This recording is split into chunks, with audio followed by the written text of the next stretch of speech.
Thanks for listening to this podcast from Walks Around Britain. For more information, our terms of use, and to click through to see the show notes on our blog with photographs, videos and links to related sites, please visit walksaroundbritain.co.uk.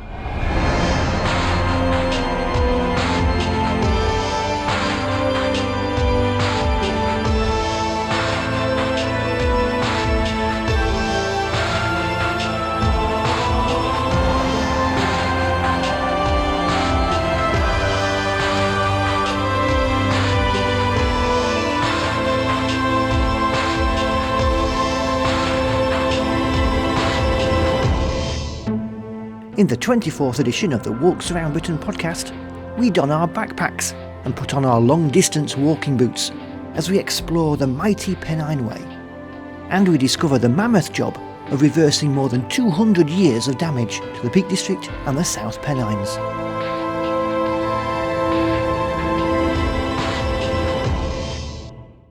Hello, and you're very welcome to the 24th edition of the Walks Around Britain podcast. I'm Andrew White, and I'm your walking guide through the next 25 minutes or so of outdoor and walking chat. Now, the Pennine Way was the first national trail in Great Britain, opened on the 24th of April 1965, meaning it's 50 years old in 2015. It's an epic 268-mile, that's 429 kilometres, walking route from Edale in Derbyshire to Kirkyetham in the Scottish borders. And it crosses some of the finest upland landscapes in England, from the Peak District through the Yorkshire Dales, across the North Pennines, and over Hadrian's Wall in Northumberland to the Cheviots. To find out more about what it is like to walk this adventurous trek, I'm joined via Skype by two people who've done just that. Walker Rose Hakin and writer Damian Hall, who wrote the official guidebook to the Pennine Way. Hello to both of you.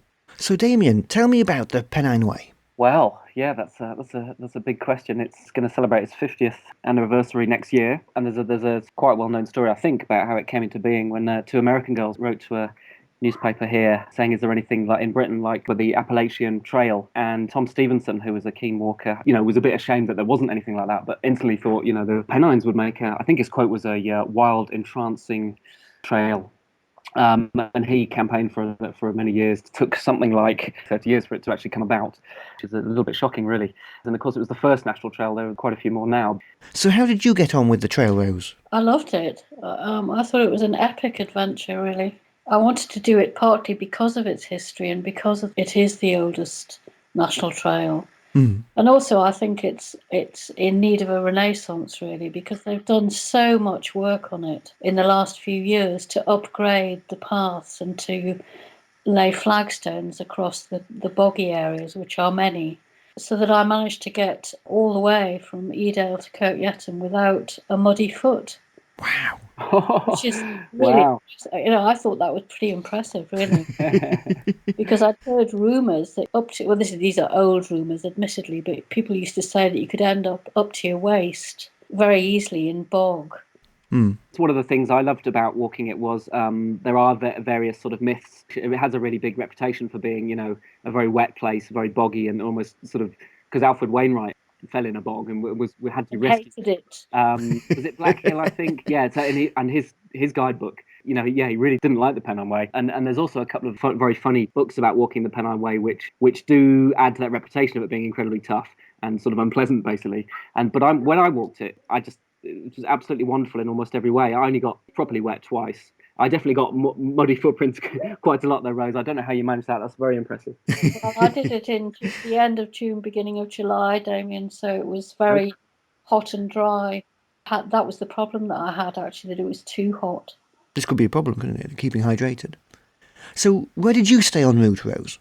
Well, I stayed in lots of youth hostels and bunkhouses and a few small campsites. So you did a proper I did the proper self-supporting backpack. Because I got quotes for baggage transfer, and it was going to be, I won't name names, but it was going to be in the region of £400. Good grief. To carry my camping kit, which, I only toyed with the idea. I thought, well, I'll see how much it would cost. And as soon as I got the quote, I thought, well, I'd rather spend the £400 on a lighter kit that I can carry. And so that changed the course of the whole venture, really, that single fact. So how did you do yours, Damien? I've actually done it twice now, but the second time was very different. But the first time I did it in two goes. Slightly ashamed of that, but it was in April 2 years ago, and it was very sunny and lovely. And I don't think I got wet at all. And again, I was staying at hostels. I actually carried a bivvy bag, and I think I used it once. Again, to my slight shame. And then I came back in, I think, September to what the rest of it up from Hawes. And I think I got soaked twice overall, if I remember. But again, I was staying in hostels, and the only one tricky bit with that is when you come to the Cheviot, it's about 28 miles, I think, in one go, and I think that is manageable to some people if you're really gonna have to rush though.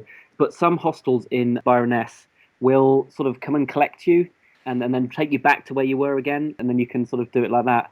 Right. In January this year, I did something called the Spine Race, which is a foot race up the Pennine Way, and it basically you've got 7 days to try and complete it, which I just about managed, which was incredibly exciting and obviously a bit colder. But again, I saw it in a completely different way. High Cup was covered in snow and just absolutely magnificent.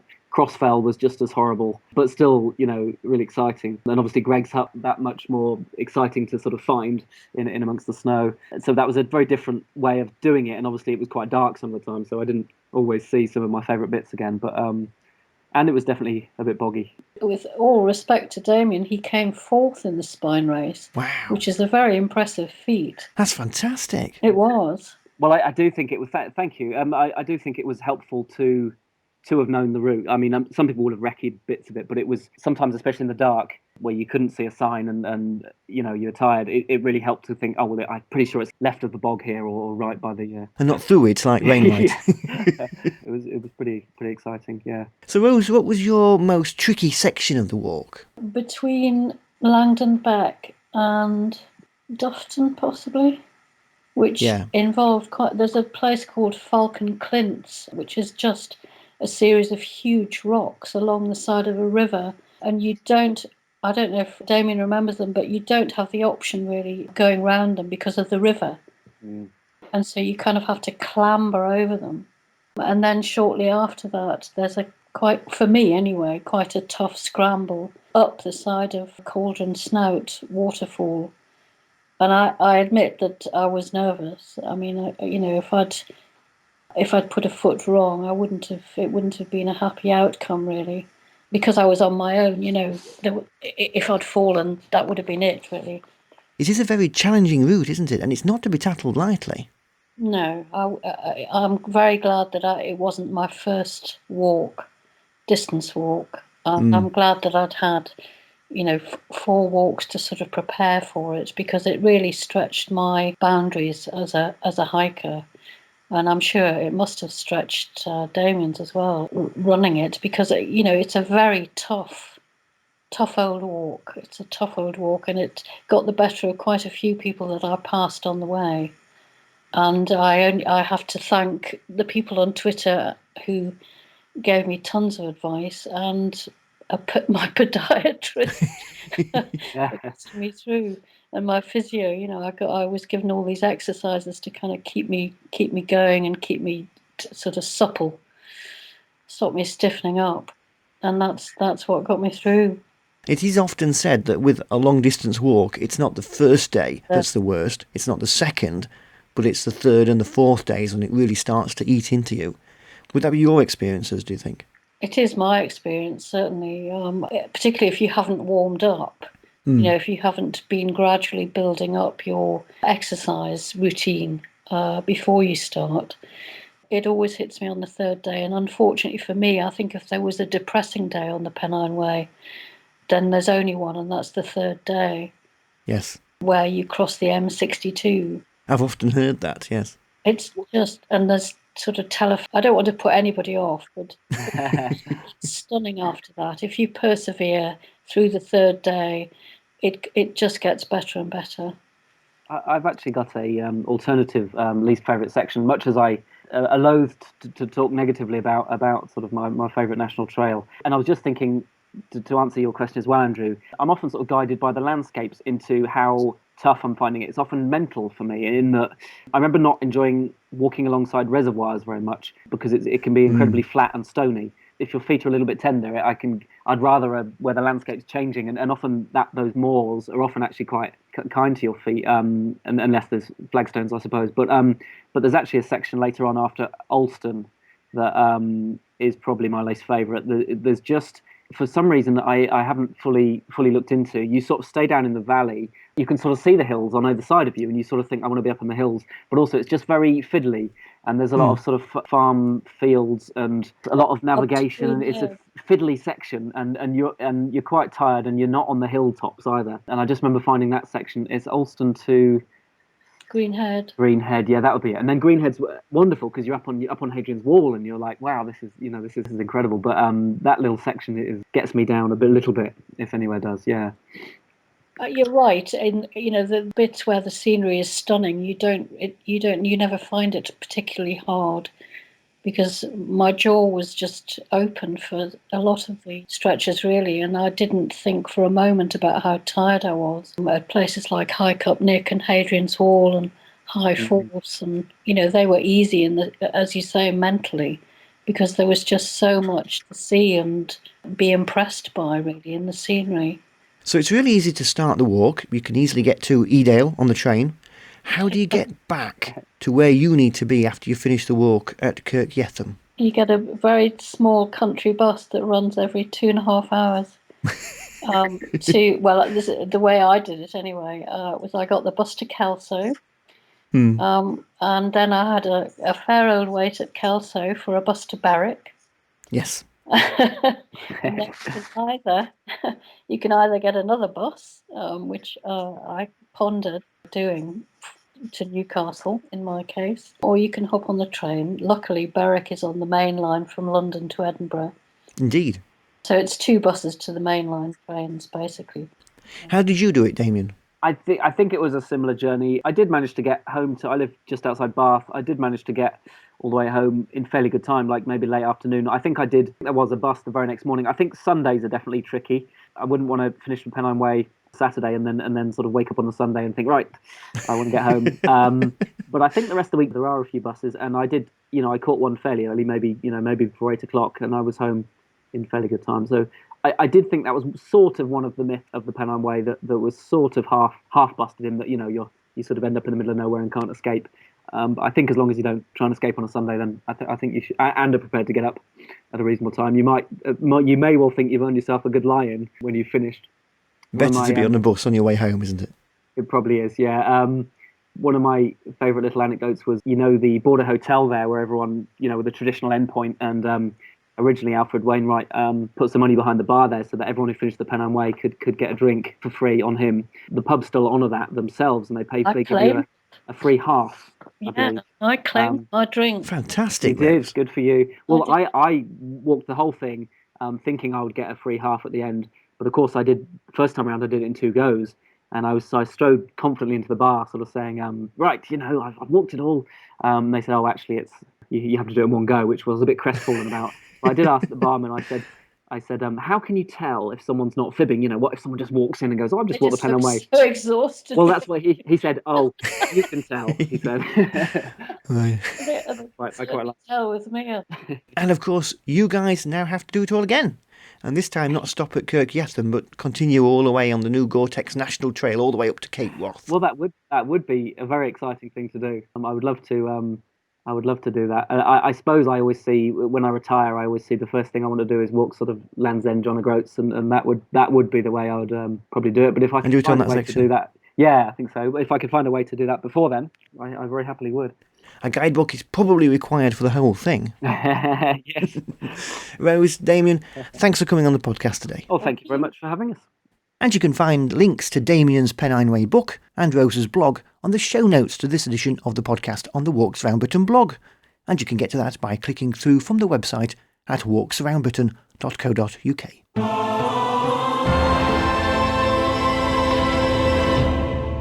Now, if you attempt the Pennine Way, you'll be crossing over some of the most degraded peak uplands in Britain. But a scheme backed by the EU and a range of corporate partners has been working hard to stop that and to bring the areas of the Peak District and the South Pennines back to life. We've been filming some short video podcasts to help explain what the team have been doing up on the moors. And on one of those filming days, I chatted with Kath Wynne, but first Brendan Whitram, the Moor Life Conservation Contracts Manager, tells me more about the project. So Brendan, where are we today then? This is Rishworth Common. It's a Yorkshire water site that's part of the Moor Life project. It's one of 4 sites that we're working on under the Moor Life project. We've got Turley Holes, which is north of here, and then we've got Bleaklow and Black Hill, which are further south down in the Peak District. So tell me about what the Moor Life project is all about.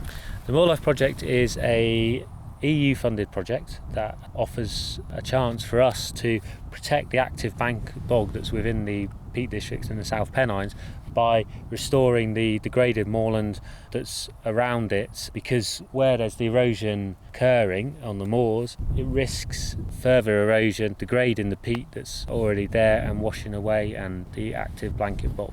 So it's not as bad here, is it? But on Kinder and Bleaklow, that's been tremendously bad, hasn't it? Geographically, the lower sites within the Peak District have had greater amounts of industrial pollution from the Industrial Revolution way back in sort of the mid-1800s, and the prevailing winds have taken the pollution across the moors because they're higher, they receive greater amount of rain, and so they've just locked in a lot more heavy metals from this industrial pollution, which makes the condition of the heavy metals that are in the pH levels, it makes it very acidic, it makes it a very harmful environment for plants to flourish. And so when you get wildfire, trampling from people, and that strips the vegetation off, the vegetation's got no chance of coming back because of the hostile conditions that are up there. Up in the South Pennines, the Turley Holes and the Rishworth sites, the pollution levels are not so great, the pH is slightly higher, and so that erosion has not been so damaging, but it is occurring, and we don't want to get into a situation where we've got the erosion as bad on Turley Holes and Rishworth as what it is on Bleaklow and Black Hill. And so that's why the Moor Life project offers a great opportunity to come in to put a stop on the erosion at a stage that is easier to do than 20 years down the line. As walkers, are we at fault here for trampling over areas of Bleaklow? It's not their fault, everyone wants to go out and enjoy the countryside. The problem is that once you get a bare area, nobody wants to walk on it because it's wet, it's muddy, it's horrible. So then you walk on the bit next to it, and that then erodes that bit, and then that cycle goes on, so you end up with quite a wide path. Yes. If you had a healthy moor, the bit that you no longer walk on, the original bit that went bare, would recover. Yes. But because of the conditions that are up there, that doesn't recover. So it's not the walker's fault. The walker's it's kind of like human nature, isn't it? You'd like to walk over some nice moorland rather than some boggy or cracked areas. Yeah. But the fact that the prevailing conditions have not helped that land recover. Yes, that's it. And so what we've seen is it won't recover until something's done. A lot of the flagged footpaths are there for that reason, because it concentrates people, it protects the vegetation around it, and so once the flaggings goes down, the vegetation will re-establish once it's sort of reseeded. And how far along the project are we at the moment then in the different areas? The entire Moor Life project area, all 800 hectares, will have had its initial treatment of brash and grass seed and its initial treatment of lime and fertiliser. So by the end of this year's growing season, there should be a carpet of grass seed across the whole of the bare areas. And then the idea is that we continue treating that nurse crop in order to allow it to fully establish and provide a good root mass to stabilise the peat and allow the dwarf shrubs that we also seed at the same time to establish. We're now moving into diversification, so we're putting plug plants down with crowberry, cloudberry, bilberry and cotton grass that we can't seed aerially because of the nature of the seed. So we'll put those down as plugs, which will provide a seed source and allow these plants to establish over time. And then the final stage is the sphagnum reintroduction. The sphagnum is the ultimate aim of the project. It's the bog builder, and so we want to get the sphagnum down to get the sphagnum established. So we're creating the right conditions so the sphagnum should be able to establish and grow. It's a slow growing thing, so it'll take 10, 20, 30 years before sphagnum's recolonised, but by reintroducing it we're getting the first steps towards that's happening. And how has this sort of mini heat wave that we've had over the last sort of week, 2 weeks, how has that affected the areas that we're walking on at the moment? It's been great for us because it's allowed us to do some work. Because we use helicopters all the time, the helicopters can't fly when it's too wet, it's too windy, it's too cold, so they need good weather to fly. So we've been able to do lots and lots of work getting the lime and the fertiliser and the seed on, but the grass that's already there needs some water to grow. So we kind of need to finish the lime and the fert and then for rain to allow the grass to establish. So a couple of days of good rain is really needed. Would be good. The moors are meant to be wet, they're bog environment, and as we found walking across it today, they're bone dry, my shoes haven't got muddy, and it needs a bit more water. And that's most unusual, isn't it? Because when we're walking over this area normally, you expect to be squelching around, don't you? Very much so, and what we're actually hearing is you can hear the crisp crunch underfoot of the dry vegetation breaking, so fingers crossed there's no fire, because a lot of the work in Bleaklow in particular is we're working on areas that got badly burnt in the Great Bleaklow Fire. So it's that fire strips back all the vegetation, which takes us back to what I was saying before, that then there's no chance of it re-establishing. So this dry conditions, there is great fire risk that we need to be careful of not causing any fires. Catherine, so Kath, tell me about what it is that you do with the project. I'm the More Life project manager, so my role is firstly to keep the accounts of the project and make sure we're fulfilling the requirements of all the different people funding the project. But also I oversee all the different elements of the project. So we have the restoration works, we have the monitoring works, and we have a scheme of communication works alongside, so we can let people know what we're doing, what the benefits to the moor are, and what we're hoping to achieve. Because the restoration of it isn't much use, is it, if the causes of the problems in the past are going to happen again? No. The problems occurred, and why we're trying to fix it is due to some causes, which in a lot of the cases, especially on Bleaklow, has come from wildfire. So that risk still remains, even once we've restored the works, that the works could be destroyed again. So if we can do our work to let people know what the risks are and try and produce that in some way, it makes the works a lot more beneficial. And with this weather that we've got at the moment, that's even more prevalent, isn't it? Yeah, if this last week, so in July, we've had very little rain since the end of March, and it is a very, very real risk. Now, from my point of view, you can't imagine anybody being so silly as to walk out with naked flames or with barbecues, but it does happen. It does happen, and people don't realise that we're on peat moorland, and peat was traditionally a fuel and is still used as a fuel. So even if you think your disposable barbecue is out, it could smoulder, set fire to the peat, and it could go deep into the peat. Same with a discarded cigarette or a bit of glass that can concentrate that heat source. So altogether, it's not deliberate necessarily, but it's just not thinking through all of the consequences of what you're doing when you're enjoying the sunshine. And an education programme is essential for that, isn't it? Yeah, and we've got the information out into schools, and we've got local schools to have produced shadow puppet videos outlining the dangers of fire in the moorland. So we're starting young. We want people to come out and experience and enjoy these areas, don't we? But we want them to be responsible whilst they're here. Yeah, we want them to enjoy them, and we'd encourage them to come out and enjoy them. And we're producing tools to enable them to come out and enjoy them, with audio trails describing what we're doing and giving information on the works and leaflets. But at the same time, we have to say that be responsible message alongside it. Some of those areas were pretty ravaged, weren't they? Yeah, you would have a sea of bare peat, and the green aspect would be the rarity rather than the common part of the landscape. I've met friends in and around the Peak District who have said how wonderful this wild nature landscape is of bare peat and mud, and people don't even realise that that's not natural, that's caused by industrial pollution, by wildfires, and is eroding rapidly away. So it's so common to have that bare peat that people don't realise that that's not what should be there. From a walker's point of view, what can we do to help maintain the areas? It's just being sensible, really. Keeping to the paths where there are defined paths, not wandering off, but most importantly, if you spot a fire, reporting the fire, don't take your barbecue out or dispose of your cigarettes. It's maintaining a sensible head and thinking what if while you're up there rather than, oh, it'll be okay. How good will this be to think that you've been involved in making these moors back to the way that they ought to have been? It gives you a good sense of job satisfaction to know that there is a long-term benefit of what you're doing for this generation and future generations. Something long-term, isn't it? Yeah. And you can find out more about the Moor Life and the Moors for the Future projects at their website, moorsforthefuture.org.uk. And a selection of the videos that we've made are also on the show notes to this edition of the podcast on the Walks Around Britain blog.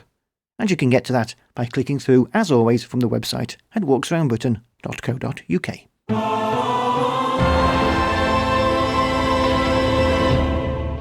Well, that's it for another podcast. Don't forget you can subscribe to us on iTunes for free to make sure that you never miss an edition. But until next time, thanks for listening and happy walking.